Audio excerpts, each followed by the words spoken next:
To install KubeVirt, you need to edit the cluster deployment and add the KubeVirt chart in the service section.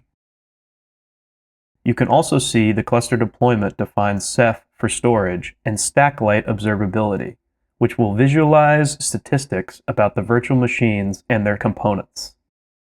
Now, let's look at the child cluster and watch the pods in the KubeVirt namespace. As you can see, we have an operator starting. Here is the YAML file that will apply to the cluster. We can see that some ports are being created. And now we can watch the KubeVirt resources being created and deployed. The next step will be creating and setting up StackLight, which will enable us to check the status of our KubeVirt pods and VMs, leveraging open source monitoring tools like Grafana and Prometheus. Okay, all the StackLight pods are running.